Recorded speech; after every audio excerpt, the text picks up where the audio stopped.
రాకేష్ రెడ్డి గారు మిగతా వారి ఒపీనియన్ తీసుకొని మళ్ళీ మీ దగ్గరకు వస్తా. రాకేష్ రెడ్డి గారు నమస్తే అండి. నమస్తే నమస్తే. చెప్పండి, 2 సంవత్సరాల పాలన ఎట్లా ఉంది కాంగ్రెస్ గవర్నమెంట్ పాలన? ఇప్పటి వరకు శరత్ అన్న చెప్పాడు కదా, అంటే శరత్ అన్న అంటే టోటల్ గా ఇంటలెక్చువల్ అండ్ నిర్భయంగా మాట్లాడే వ్యక్తులలో తెలంగాణలో ఒక మేధావి వర్గము అండ్ ఒక సామాన్య వర్గం కూడా. ఇంకా చెప్పదలుచుకున్నానికి నేను చెప్పిన ఇంకా ఇబ్బందికరంగా ఉంటది. ఇంకా నేను చెప్పడం ఏంటంటే 2 సంవత్సరాల ఒక యూనివర్సిటీ కట్టనోడు, ఒక హాస్పిటల్ కట్టనోడు, ఒక రోడ్ వేయనోడు, ఒక హాస్టల్ కట్టనోడు, ఈ 2 సంవత్సరాలలో ఒక యూనివర్సిటీ కూడా కట్టలేదండి. ఒక హాస్పిటల్ కట్టడం ఈజీయా? యూనివర్సిటీ 2 సంవత్సరాలు కట్టేస్తారు? ఎందుకు కాదండి, 5 లక్షల కోట్ల బడ్జెట్ అయిపోయింది, 3 లక్షల కోట్లు అప్పైంది, 8 లక్షల కోట్లు ఎటుపోయినాయండి? కొడంగల్ పోయినాయా, మధురై పోయినాయా? ఏం మాట్లాడుతున్నారు భరత్ గారు? 2 సంవత్సరాల్లో యూనివర్సిటీ నిర్మాణం అయితే నేను చూడలేదు. యూనివర్సిటీ కట్టాలంటే యూనివర్సిటీ మొదలు ఎక్కడ పెట్టినావు? ఎక్కడ కమిషన్లు వస్తాయి, ఎక్కడ సెటిల్మెంట్లు వస్తాయి? ఏంటంటే ఈ రోజు వెళ్ళాము. ఇప్పుడు నేను చెప్పడం ఏంటంటే మరి ఇబ్బందికరంగా ఉంది. 2 సంవత్సరాలు టోటల్ గా అబద్దాలతోని గద్దెనెక్కి అవినీతితోని తూలుతూగుతున్న కాంగ్రెస్ ప్రభుత్వం అడ్డంగా ప్రతి ఒక్కరు జిల్లాల వారీగా పంచుకుంటున్నారు. ముఖ్యంగా ఈరోజు తెలంగాణ వ్యాప్తంగా మాలాంటి ప్రాంతాలని ఎటువంటి అభివృద్ధి నిధులకు లేకుండా 1000 కోట్లు దోసుకపోతున్నారు. శాసనసభ్యులను గౌరవం లేకుండా, కాన్స్టిట్యూన్సీ డెవలప్మెంట్ ఫండ్స్ లేకుండా ఈ రోజు అదేం పరిపాలన అండి? దీనికన్నా వెజిరేట్లు బెస్ట్. ఇంకా నేనంటే ఎప్పుడు కేసీఆర్ గారిని విమర్శిస్తా కానీ ఆయన పర్వాలేదు, compare to 1000% better to KCR. అంత దుర్మార్గమైన పరిపాలన. అవి చూడండి, ఆ ఫోటోలు మీరు పెడుతున్నారు ఆ వీడియోలో, అందరు ఇట్లున్నారు. అదేమంటారు చూడు, చంబల్లో లాగా ఎవరెంత షేర్లు చేసుకుందామని చెప్పండి. ఇప్పుడు మీరు పెడుతున్న పక్కన ఫోటోలు చూస్తున్నా, ఒక్కటి చెప్పండి. నేను చెప్తున్నా కదా, నిజామాబాద్ మాట్లాడుతుంటే క్రాంతి గారికి చెప్పండి కదా. అట్లా కాదండి, ఒక హాస్పిటల్ కట్టారా? పేదలకు కావాల్సిన ఏం చేశారండి? విద్యార్థులకు, నిరుద్యోగులకు ఉద్యోగాలు ఇచ్చారా? ఈ రోజు వెళ్ళిన 5th సిటీ అని, అదేంటండి మాయాబజారు ఒక కొత్తగా రియల్ ఎస్టేట్ వెంచర్ చేసినట్టు, బ్రోచర్ రిలీజ్ చేసినట్టు. 200 సంవత్సరాలతో ఎవడుంటాడండి అక్కడ? అవి వాళ్ళు కట్టే 100 మేడలు ఎవడుంటాడండి 3 తరాల తర్వాత? తెలంగాణలో కావాల్సింది ఏంది? ఆయనకు వేరే దేశాలతో పోటాడా? ఇలా మధ్యాహ్నం రోడ్డు మీద మటర్ జరుగుతుంది తెలంగాణ, హైదరాబాద్ లో. ఒక శాంతి భద్రత లేని, అభివృద్ధి లేని తెలంగాణ స్వాతంత్రం వచ్చిన నుంచి మరి ఆంధ్రప్రదేశ్ తెలంగాణ 75 సంవత్సరాల అతి అవినీతి, అసమర్థ పరిపాలన రేవంత్ రెడ్డి గారండి. ఎంతసేపు తాను రాజుగారు తమ్ముళ్ళు 7, తర్వాత 12 మంది మంత్రులు, తర్వాత ఎమ్మెల్యేలు, ఎవడు పడితే వాడు ఆ 10 ఏళ్ల నుంచి ఏం గంగలో పోయిందో గాని మొత్తం దాచుకోవటం. చెప్పండి భరత్ గారు, ఒకటి చెప్పండి. రేవంత్ రెడ్డి గారు వచ్చిన తర్వాత ఒక్క విషయం చెప్పండి. ఓకే, పక్కన పెట్టండి ఇవన్నీ, ఒక రాజకీయ విమర్శలు పక్కన పెట్టండి. నేను చెప్తున్నాను కదా, నిజామాబాద్ జిల్లా గురించి చెప్తున్నా. ఒక్క నిధులు నేను మొన్న డైరెక్ట్ అన్నానండి ఇరిగేషన్ డిపార్ట్మెంట్ ని, దయచేసి నేను తాళం వేసేయండి, మీరు వెళ్ళిపోండి నల్గొండకు అని చెప్పాను. నల్గొండకు మహబూబ్నగర్కి వెళ్ళిపోండి. 2 సంవత్సరాల నుంచి 2 రూపాయలు ఇవ్వలేదు ఇరిగేషన్ డిపార్ట్మెంట్. ఎవడండి 100,000 లక్షల కోట్ల మధ్య పన్నులు వసూలు చేస్తారు? పంటలు పండుతున్నాయి కదా బానే. ఏంది పంటలు బానే పండుతున్నాయి కదా? అంటే పంటలు రేవంత్ రెడ్డి వచ్చి మాకు మోటార్ చాలు చేసిండు, బట్టి విక్రమార్క వచ్చి మాకు పంపు నొక్కిండు. అంటే పాత గవర్నమెంట్ చేసిన ఏంటండి? ఈ రోజు తెలంగాణలో 100 సంవత్సరాల క్రితం నిర్మించబడి నిజాం సాగర్, శ్రీరామ్ సాగర్ ప్రాజెక్ట్ ఎవరు కట్టాడండి? ఇల్లు పుట్టక ముందే, ఇల్లు స్వాతంత్రం రాకముందు నిజాం సాగర్ ప్రాజెక్ట్ ఉంది మాకు. కొన్ని కాంగ్రెస్ కట్టారు, కొన్ని బీఆర్ఎస్. ఎవరు కట్టారు? నిజాం ఒకటండి భరత్ గారు. ఈ రోజు నిజామాబాద్ జిల్లాని మరీ సవతి తల్లి కనుక దారుణంగా చెప్తున్నారండి. 2 సంవత్సరాల నుంచి 6 మోటార్లు ఇవ్వట్లేదండి. ఖమ్మంకి 6,000 కోట్లు దోసుకపోయినరు ఎన్హాన్స్మెంట్ చేసుకుంటా. మొన్న నెల కింద బహిరంగంగా అడుగుతున్నాం.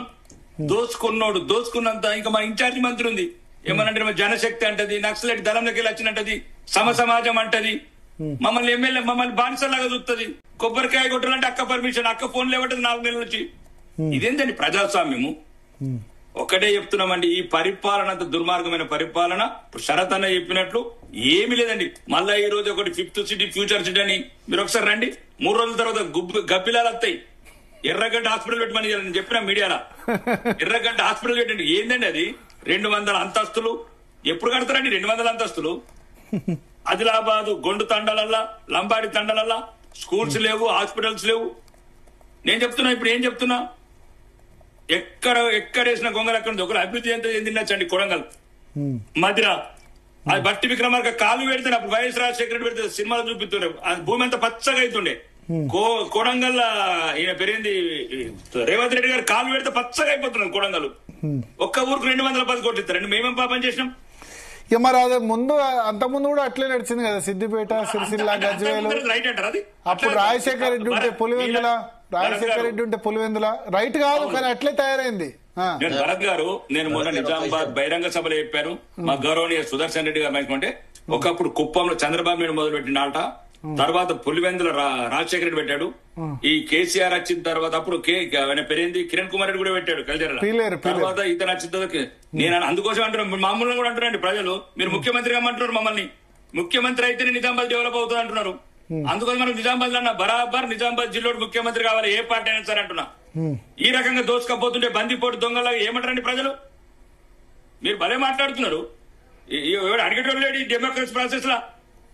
వీళ్ళకి ఏదైనా వేరే చట్టాలు వేరే దేశాల నుండి అర్థమయ్యేది ఏంటంటే దోసుకపోవడం. అది 10,000 కోట్ల కొడంగల్కు మధ్యలోకి అడుగు పెడితే 400 కోట్ల. మేము 2 నుంచి 4 కోట్లు ఇయ్యరా? మా మారంపల్లి, మా నికాల్పూర్ 2 సంవత్సరాలు భరత్రిగా పడ్డాయి 6 కోట్లు మోటార్కు. 6 కోట్లు రైతులకు 2,500 పంట వండద్దు, మేము బతకద్దు, మేము మళ్ళా నక్సలైట్లు కోవాలా సావాలా. ఈ దక్షిణ తెలంగాణ దుర్మార్గులు మమ్మల్ని మంత్రులు, సీనియర్ మంత్రులు ప్రతి ఒక్కడు మా ఉత్తర తెలంగాణ టార్గెట్ చేస్తున్నారు. మేము నక్సలైట్లు కావాలా మళ్ళా సావాలా, మేము బతకద్దు, మా పొలాలకు నీళ్లు రావద్దు, మా పిల్లలకు విద్య రావద్దు, మాకు హాస్పిటల్ ఉండొద్దు, హాస్పిటల్ మందులు ఉండొద్దు, ఒక మంత్రి పదవి కూడా ఉండొద్దు. దరిద్రంతుడు ఉమ్మడి నిజామాబాద్ జిల్లాకు ఒక మంత్రి పదవి లేదు. మొన్న సుదర్శన్ రెడ్డికి ఇచ్చారు కదా మొత్తం క్యాబినెట్ కంటే ఎక్కువ ఇచ్చారు. కాకరకాయ ముంగట పైలట్ బండి, వెనక ఎస్కాట్ బండి. ఏంటండి? ఎవరైనా సరే ప్రజాస్వామ్యంలో అందరినీ సమానంగా చూడాలా, 33 జిల్లాలను సమానంగా చూడాలా. ఏదైనా ఒక తేడా ఉంటే మంత్రులు, ముఖ్యమంత్రి కొద్దిగా ఎక్కువ తీసుకుపోవచ్చు అండి. దొరికింది కదా. నేను ఏమంటున్నాను భరత్ గారు, దయచేసి ఇది ప్రజాస్వామ్యం గురించి చర్చ చేస్తున్నాం. ఏదైతే పోరాడి సాధించుకున్నాం, ఇప్పుడు ఏం సాధించుకున్నారండి? శ్రీకాంతాచారి కావచ్చు, పుష్పక్క కావచ్చు, మన యాదిరెడ్డి కావచ్చు, 5th సిటీ గురించి భూముల ధరలు పెంచుకోవడానికి వచ్చారండి. ఇది ఎవరు మాట్లాడారండి? ఫ్యూచర్ సిటీలో ఏముందండి? 100 కిలోమీటర్లు దొరుకున్న తర్వాత వాళ్ళు కోరుకున్న తెలంగాణ వేరండి. నీళ్లు, నిధులు, నియామకాలు. 2 లక్షల ఉద్యోగాలు ఇస్తామని మేము తెలంగాణ శాసనసభ్యులు అసెంబ్లీలో మాట్లాడి చెప్తున్నాను. 2 ఉద్యోగాలు లేవు మాకెందుకంటే 200 అంతస్తులు కూడా వియత్నాం వాడు, జపాన్ వాడు వచ్చి ఏం పెడతారండి మాకు? మాకు కావాల్సింది తెలంగాణలో మౌలిక వసతులు, పిల్లలకు ఉద్యోగాలు, లేదు విద్య కావచ్చు, ఉచిత బస్సు 10 రూపాయలు ఇచ్చే బదులు ఉచిత విద్య చేయండి, ఉచిత వైద్యం. డాక్టర్ లేరు మా దగ్గర, 24 మంది డాక్టర్లు, 2 డాక్టర్లు ఉన్నారు, 120 మంది సిస్టర్లు ఉన్నారు, 3 సిస్టర్లు ఉన్నారు. మేము పోయి పని చేయాలన్న. అదే కోడంగల్ అయితే వెంటనే గంట లోపల పర్మిషన్ అవుతుంది, గంట లోపల సంగతి. మజిర అయితే పోతుంది, నల్గొండ అయితే పోతుంది, ఖమ్మం అయితే పోతుంది. ఇదా స్వరాష్ట్రం గురించి కొట్లాడిన తెలంగాణ.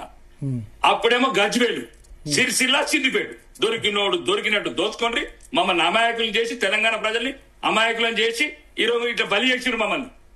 వాళ్ళేమో 3 జిల్లాలకు దోసుకుపోయినరు. భరత్, ఇది తెలంగాణ సమాజం. మేము ఉండవచ్చు, పోతామచ్చు, భవిష్యత్తులో ప్రశ్నిస్తుంది. ఏం హక్కు ఉండండి?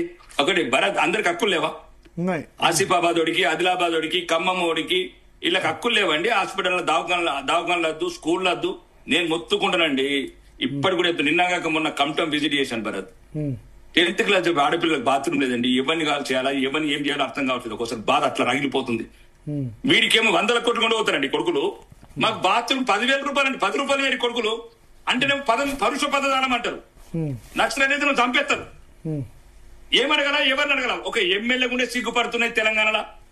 మున్సిపల్ బిల్డింగ్ లేదండి, వాళ్ళకేమో 100 కోట్ల బిల్డింగ్లు, మున్సిపల్ బిల్డింగ్. రండి భరత్ గారు, ఇప్పుడు శరత్ గారు ఉన్నారు, సోదరుడు కిరణ్ ఉన్నాడు, అందరు రండి.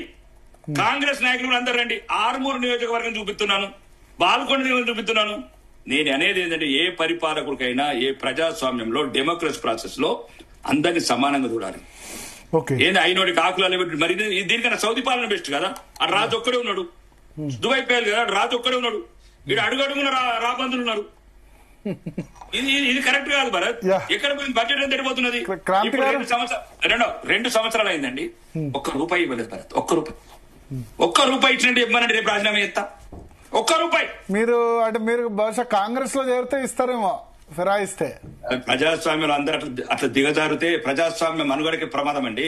అట్లా అయిపోతుంది, మరి ఏం చేస్తాం? నో సచ్చినా సరే కొట్లాడతాం. ఎన్నుకున్న ప్రజలు. I like your fighting spirit. మీరు మాట అన్నారు కదా, చచ్చినా సరే పార్టీ మారా అని. దాన్ని నేను చాలా ఏమంటారంటే గౌరవించారండి. అంటే గెలిస్తే అయితే గెలిస్తే అధికార పక్షమేనా అన్న విధంగా తయారైంది. అధికార పక్షంలోనే అభివృద్ధి అనేది తయారైంది. అట్లా కాదు భరత్, ఇంకా 3 సంవత్సరాలు ఉంది. రేవంత్ రెడ్డి రేపు ముఖ్యమంత్రి పదవి ఉంటుందో ఉండదో నాకు తెలియదు, కానీ నేను చెప్తున్నాను, ఒకవేళ ఇప్పటికైనా సరే 33 జిల్లాలకు సమానంగా చూడండి. శాసనసభ్యుల్ని గౌరవించండి. పోయినోడేదో చేసిండు, ఇంకేదో చేసిండు, ఎంతసేపు 2 ఏళ్ళైనా గత ప్రభుత్వం మీద వేయడము, గత మంత్రుల మీద వేయడం, ఇది కరెక్ట్ కాదు. అయింది అయిపోయింది, గుణపాఠం చెప్పిర్రు తెలంగాణ ప్రజలు. ఆ తెలంగాణ ప్రజలు గుణపాఠం, ప్రజాస్వామ్యంలో ఓటమిని మించింది ఏం లేదు భరత్ గారు. ఆ ఓటమి చూపించారు. కానీ నువ్వేం చేస్తున్నావు 2 సంవత్సరాల నుంచి? కాబట్టి మేము శాసనసభ్యులుగా ఈ రోజు తెలంగాణ గురించి, మేము నిరుద్యోగుల గురించి కొట్లాడుతాం. ఉస్మానియా యూనివర్సిటీ ఒక 100 రూపాయలు ఇచ్చినట్టు జీవో చూపిమనండి. 100 రూపాయలు ప్రతి ఒక్కరు చెప్తాడు, సొల్లు చెప్తాడు. ఉద్యమాల గడ్డ, ఊపిరి పోసిన గడ్డ, నిప్పులు రగిల్చిన గడ్డ, మరొకటి 100 రూపాయలు ఇయ్యాడు. ఎందుకు ఒక ఇంటర్నేషనల్ స్టాండర్డ్స్ యూనివర్సిటీ చేయరు? ఎప్పుడో 100 సంవత్సరాల కింద కట్టిన యూనివర్సిటీకి కనీస వసతులు లేవు ఎందుకండి?